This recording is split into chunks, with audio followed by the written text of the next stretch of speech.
East Germany won 2-0 West Germany. In the 1974 World Cup, Hamburg hosted a notable meeting between the two rivals.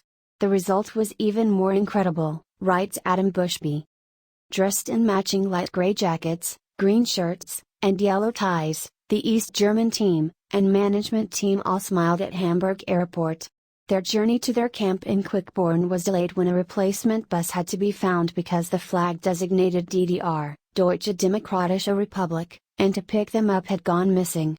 Given that West Germany did not even recognize the DDR as a proper country, the national tabloid Bild even referred to the former in inverted commas. This was hardly surprising.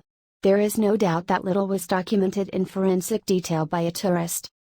Based on them for the first group stage, agents of the Socialist Unity Party of Germany's Ministry of State Security, known as the Stasi, relaxed their surveillance somewhat among their employees, perhaps to some of their enjoyment.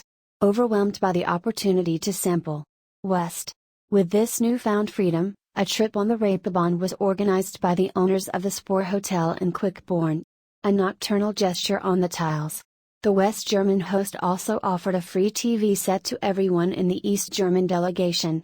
The officials refused, fraternizing with the West was a strict no-no, and taking in more legal Western products, but some players noticed that all TVs were turned off when they left.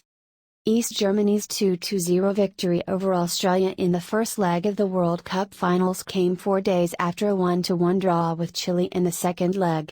A somewhat unexpected scoreless draw between their first two opponents a few hours before kickoff took the pressure off their third. Both West Germany and East Germany had already qualified for the knockouts, only to be overcome by the thorny issue of the most politically charged football match of all time. The coaches of the DDR Oberliga teams were all invited to take part in the German clash, but Karl Zeiss Jenner's coach Hans Meyer was notable for his absence.